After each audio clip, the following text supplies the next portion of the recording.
ที่ไหนเนินลาวหรือที่ไหนสิ่งนี้มันจะมอบให้เขาเจ้าเบิดนะพี่น้อง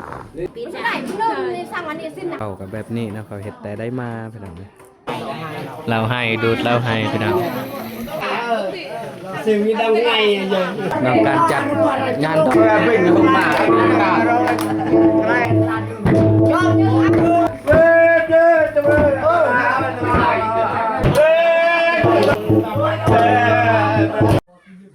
โอเคเนาะก็ทักทายสบายดีนะยินดีต้อนรับเข้าสู่ซองบาวซี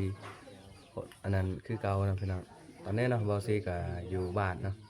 สำหรับเช้ามื้อนี้เนาะบาวซีก็บ่ได้ไปไสเนาะเพราะว่าบาวซีครอบครัวบาวซีก็ถือกันนั่นครอบครัวเบายิงเบาหยับเนาะเชิญให้เข้าไปอันนั้นร่วมงานเขานะพี่น้องก็ถือว่าไปรับใส่นะเพราะว่ามื้อนี้เขาก็จัดงานดองเนาะให้น้องสาวก็คือว่าน้องเย่งเนาะพี่น้อง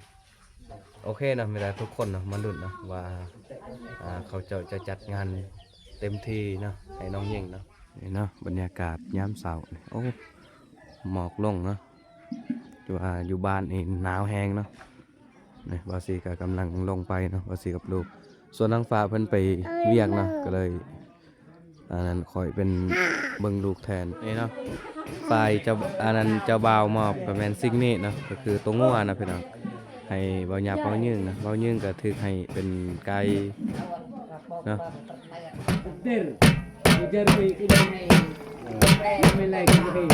หน่อยตรังนะนี่นะตัวไก่เขาตัดตอนน้อยๆก็แม่นเขาจะป่นอันนั้นเนาะใส่ข้าวเปียกเพื่ออันนั้นความหอมความอันนั้นเนาะมันมีซีนมันก็กินแซ่บนะครับนั่นก็เป็นไก่ต้มนะเขาจะมัดเป็นพวงไว้นะตัวนี้ก็แม่นมอบให้เขานะเป็นของเขาเบิดมันนี่ข้าวน้ำเรายาปลาแป้งอยู่นี่นะแต่จักหน่อยเขาจะมาโฮมกันเขาเอาไว้มงเดียวปอนบอลได้ไก่กาวเยอะเด้อที่ไหนเนินลาวหรือบ้านที่ลีจกยีดองนี่นะกำลังปาดแต่นั้นนะบอซี่กับบอจักนะตัวนี้แมนปลาดับเป็นมองเขามัดอันนั้นควายงัวนะตัวนี้เนาะเครื่องอันนั้นปลาดับนะปลาดับไปยังมองเขาใส่หลักกันนั้นงัวนะพี่น้องพอทางชาวเบาเป็นให้งัวให้เบาหยับเบายืดนะแต่ว่าทีมงานเฮากับเฮ็ดยังทันแล้วนะนี่เกียร์มัดไม้แล้วก็เอาขึ้นให้มันกองๆเนาะให้มันเฮาต้องเฮ็ดงามๆโอเคแล้วแต่ว่าเฮาจะบอซี่จะพาทุกคนไปเบิ่งว่าเบายิงเบาหยับเตรียมยังให้น้องสาวนะอยู่เทิงเฮือนนะบอซี่จะขึ้นอันนั้นเนาะเขาเตรียมเครื่องยังแน่เนาะเขาจะให้น้องสาวนะบอซี่จะอธิบายนี่นะจะเป็นน้ำเตานะน้ำจากธรรมศาสตร์นะคือว่าตัวเบาหยับเบายิงซื้อแล้วก็จากกันนั้นสาวบ้านนะประกอบเติมเองมีเป็นเหล้าเป็นเบียร์นะแต่ยังไม่ทันครบเนาะเครื่องที่เขาจะมอบให้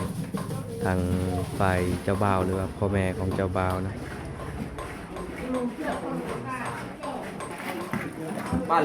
มองบินนะนี่นะทีมงานอันนั้นที่เบาหยับข้อนะขอให้งานหรือว่าทึกเชิญมาร่วมงานก็เป็นมาเฮ็ดไก่เนาะหรือว่าปลามีต้มไก่นะ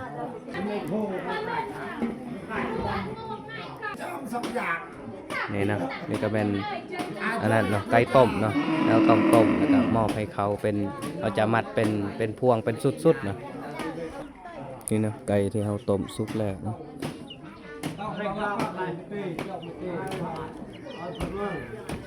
จะเป็นของเขาเบิดนะแล้วก็มี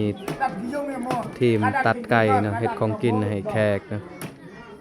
แต่ว่าการมีเขาเจ้าเกียมเครื่องก็ยังบ่ทันครบเนาะนี่อีกทีมนึงเนาะเฮ็ดปลาปลานิ่นนะมึงกินเลยนี่คือว่าการเฮ็ดตอนนั้นมองมัดงัวนี่สำเร็จเนาะจักยังตอนนั้นเขาเอิ้นบ่ฮู้นะแต่ว่าที่สิแม่นโตปลาดับเนี่ยปลาดับแบบ แต่ได้มานะถ้าว่าเฮาอันนั้นเอาสัตว์ใหญ่ต้องมีนะตัวนี้คือว่าเบายิงเบายับเตรียมเครื่องให้น้องยิงก็ยังบ่ทันครบปานใดนะแต่ว่ามาเบิ่งเองนะเบาซีจะอัปเดตใหม่นะมีเครื่องหยังแน่นะจักหน่อยนะมองที่เบาซีอันนั้นขึ้นทายมองเข้าปะไอ้หยังเหล่ายาปลาแป้งนะอยู่หั่นแหละมองเข้ามอไปฝ่ายเจ้าบ่าวเนาะบรรยากาศมื้อนี้ก็ดีพี่น้องเอ้ย2-3 มื้อหลังนี่แม่นหนาวเนาะทางบ้านเบาซี นกจินบาติกาเจมมีหลายหยาดไหลกาเจมเย่วันเล็ก หลังจากเขาเฮ็ดหมองนี้สำเร็จมันเฮาจะเอางัวฟูกนะแต่ว่าคันแดดร้อนร้ายมันเฮาบ่ทันฟูกนะยานมันตายนะแต่ว่าสิจะอัปเดตว่าเบายิงเบายับเตรียมหยังแน่นะตามที่เบาซีฮู้เนาะเบาซีก็เคยเบาซีก็จัดงานมาแล้วมันจะมีทางแม่เฒ่าก็จะมอบหลายอย่างเนาะอยู่หั่นเป็นสิ้นเป็นน้ำหวานน้ำเบียร์เหล้าต่างๆเนาะหลายเติบนะเป็นของกินของอยากแล้วหลังจากสำเร็จเขาเฮ็ดก็แม่นเอาอนามัยนะหลังจากนั้นเราจะเอางัวฟูกเลยนะนะเอางัว จะง่าย ร้อยเอาเลยตานอนเจ้า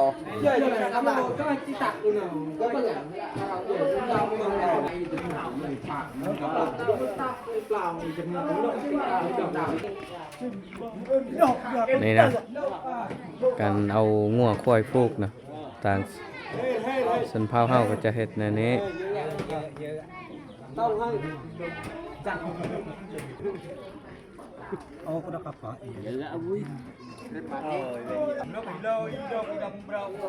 นี่เนาะสิ่งนี้มันจะมอบให้เขาเจ้าเบิดนะเป็นยังแต่ของกินนะของกินนี่แม่นเฮาจะมอบตัวนี้แม่นเฮาบ่มีสิทธิ์ถ้าเฮามอบแล้วแม่นเขาจะเย็นให้เฮานะเพราะว่าเป็นงานเขาเพียงแต่จัดอยู่บ้านเฮาเนี่ยมาเบิ่งนะมีหยังแน่นะมีทั้งผ้าห่มก็กล้วยอ้อยนะมีกระสอบข้าวเหล้ายาปลาแปลงน้ำบานเสื้อนะแล้วก็สาดเนี่ยครบเบิดนะมันจะแม่นสิ้นนะสิ้นต่ำ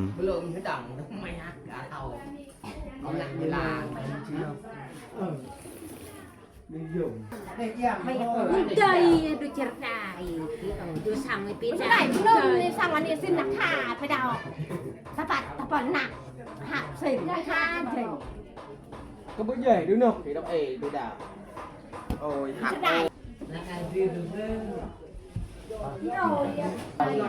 นี่เหรอ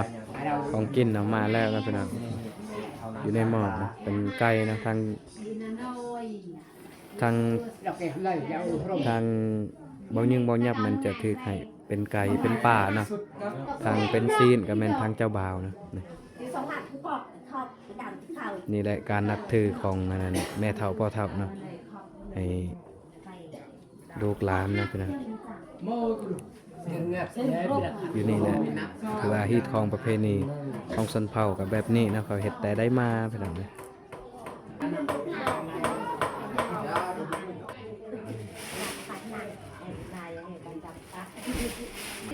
นี่เนาะมันจะมีสินผ้า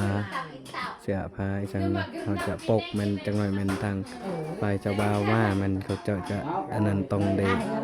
อันนั้นก่อนที่เปิดเครื่องที่เฮาปะอยู่นี่มันจะมีเงินเบิดเนาะทางเจ้าบ่าวจะต้องปะเงินเนาะจึงสามารถเก็บเครื่องในนี้ได้นะนี่สำหรับที่ของเบาซีมันแบบนี้นะบ่ฮู้ว่าเขตบ้านอื่นเนาะเขาจัดงานดองนะใดนะนี่เขาปกไว้เป็นแต่ละหม้อนะแต่ละเครื่องมันเขาจะปกไว้อย่างน้อยมีคำตอบนะทุกคนโอเคเนาะในการฝ่ายทีมงานหรือว่าพี่น้องทั้งเจ้าบ่าวนะเขาเจ้าก็มาฮอดเพื่อนเป็นที่เรียบร้อยนะ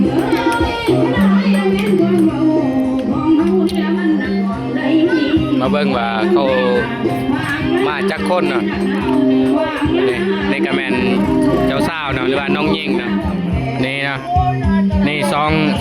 องเท่ากับแม่นเจ้าภาพนะเจ้าภาพงานนะทางฝ่ายซ้ายก็จะย่างมาตำลังนะท่านก็ยังไล่คนเนาะว่าจะเป็นเด็กน้อยผู้หญิงนะปะปนกันเนาะก็ย่างมาโอเคเนาะก่อนว่าเฮาสิขึ้นเฮือนเนาะต้องเฮ็ดแก้ฮิตคองอยู่นี่ก่อนนะเฮาจึงสามารถขึ้นเฮือนได้ไม่ได้ทุกคนนะสามารถติดตามนะเพราะว่าสิจะอัปเดตเลยนะแค่กับมาเนาะมาเต็มกะลาเฮือนนี่เนาะก่อนสิเข้าในเฮือนมันต้องได้ผ่านด่านเนาะด่านจะมีน้ำเต้าแล้วก็เหล้าน้ำว่านเบียร์เนาะทางทีมงานอันนั้นเจ้าภาพเพื่อนเนาะเป็นให้เลยมีด้านเนาะไปเนาะก่อนสิเข้าไปนั่งในได้เนาะไปเนาะคือว่าการมอบทางเจ้าภาพเนาะเจ้าภาพเบิดซองอะไรมอบสัตว์เนาะให้เบาหยับเบายืงเนาะหลังจากนี้แมนเขาจะมอบพาตัวอยู่ในเฮือนเนาะพี่น้องจึงเขาสามารถเปิดกินข้าวได้เนาะถ้าบ่เนี่ยบ่ได้เนาะจากนั้นเขาเจ้าก็ขึ้นเฮือนนะมาเปิดนั่นพาเข้าต่างๆเนาะมันมีหยังเขาเอิ้นเนาะบ่นั่นเนาะอีหยังเนาะบ่ซีลงนะเป็นผู้มอบเนาะนี่เนาะเราให้ดูดเราให้พี่น้องก่อนสิเปิดผ้าเขาผ้าหนามมันต้องผ่านแต่ละขั้นตอนนะก็ต้องได้ดูดเราให้ก่อน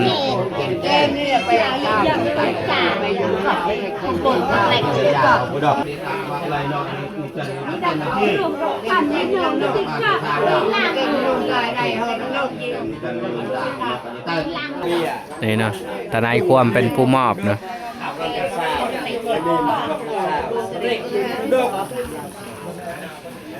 ไปสนิทกับ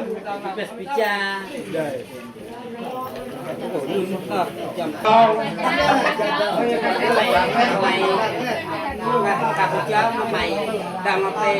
ไรย่างไรเงากูโรยบอกไรเงาเยอะเนี่ยจะเบาเปิดผ้าเข่าเนาะต้องได้เอาเงินเนาะมาเปิดนะเอาเงินมาบางแต่ละวันใดมี นกสินาสมาลาแต่บางแบบเลย โอ้โหหน้าแต่ไม่เกิด ให้เอาขึ้นให้ก็เสียมันก็แรงเงินตะกับ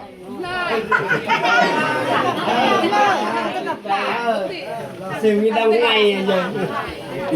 แรงงานแต่หนักเอง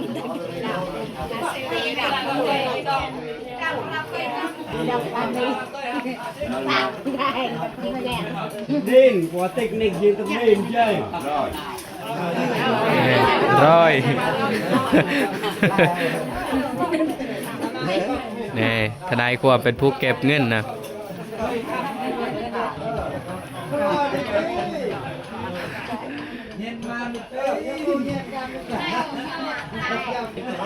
นี่หลังจากนี้แมนทนายเก็บเงินแล้วนะทนายก็จะนับว่ามันมีรวมเท่าใดนะหลังจากวางเงินแล้วเราต้องได้เก็บสิ้นเนาะหรือว่าเก็บสิ้นใส่กระเป๋าเลยนะเอาเลยตอนนี้ถือว่าผ่านด่านแล้วนะพี่น้องหลังจากนี้มันของกินของอยากกับแม่นของเขาเบิดนะเขาเป็นผู้แบ่งปันกันกินโอเคนะ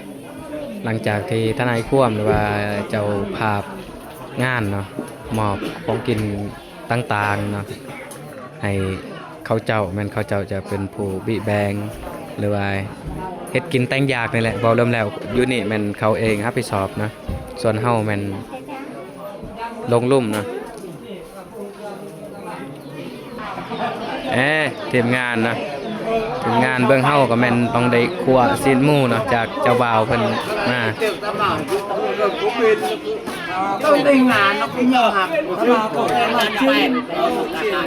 นี่นะซีนหมูที่ทางเจ้าบ่าวเพิ่นเอามานะเพิ่นจะเอามาโต๊ะนึงเนาะแต่ว่าเขาได้อันนั้นคั่วหรือว่าอนามัยเป็นที่เรียบร้อยนะแต่เฮาก็ยังได้อนามัยเติมนี่เนาะถือว่าพวกเฮาเฮ็ดก็อันนั้นซอยซีนเนาะแบ่งรวมบาอันนั้นเบายับเบายึงอันนั้นคอเนาะคอหรือว่าเซิร์นนะเซิร์นมาร่วมงานแบบญาติพี่น้องทางเพิ่นนะจะรวมอยู่26ครอบครัวนะนี่เขาเจ้าก็จะเฮ็ด26ครอบครัวแล้วเขาเจ้าก็จะแบ่งซีนนะ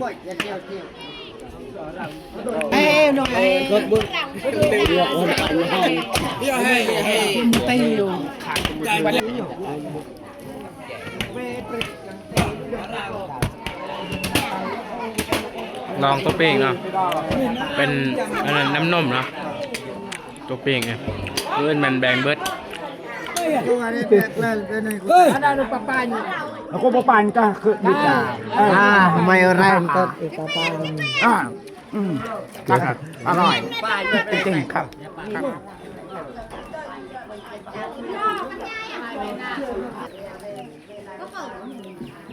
จากที่เอาแบ่งซีนนะ26ครอบครัวก็เอิญคนมานั่นเอิญคนมาหับเนาะสำหรับผู้ที่ถือ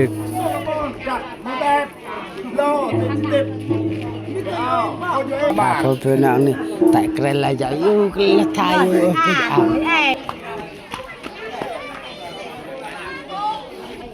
นี่ให้แม่หับนะ ที่ยังไม่เหลืองจะที่มวยรันไม่เหลืองเกี่ยวไม่เหลืองไปอยู่นอกคนนอกมวยอยู่นอกโลกไม่ละเหลืองนี่ดาวหรือเป็นนอกมันดกหรือเป็นนอกบอลอะไรเนี่ยมันเลยหักบ่นายโหยอยู่นี่แหละต่อสำคัญที่สุดนะการจัดงานทองแมันอยู่นี่แหละอันคนที่เบาเป็นแมันเขาจะเบาอยู่นี่ด้วยโล่มเพราะว่าจะฝ่ายยิงฝ่ายใส่เฮ็ดยังบอดี้เนาะหรือว่าแมนอยู่นี่เนาะเขาจะเบาแต่เขาเจ้าเบาเป็นภาษาเขาเองหรือว่าเป็นภาษาแง่ก็ได้เนาะแล้วแต่คนที่สามารถเบาได้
หลังจากที่เจ้าภาพเพื่อนเนาะเป็นเว้าเรียบร้อยเนาะตอนนี้ก็แม่นฝ่ายทางเจ้าบ่าวหรือว่าพ่อเฒ่าของอันนั้นเย่งนะพี่น้อง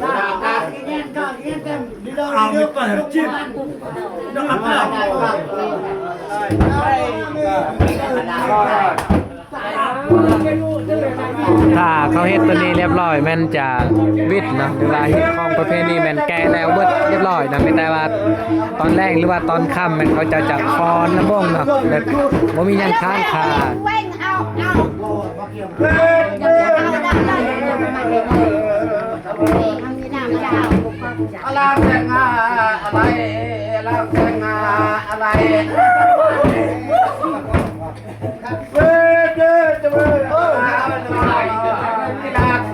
Orang mencoba ada orang ngàn tangan lah này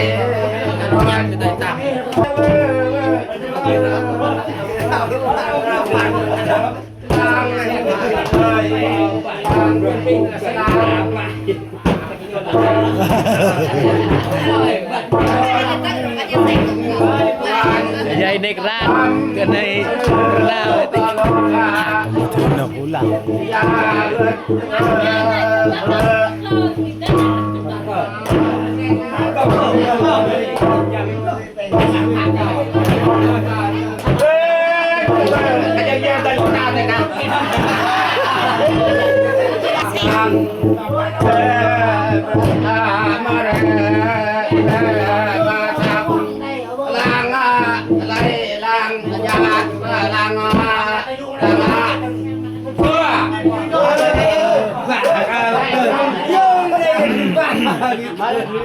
ป้ากับป้า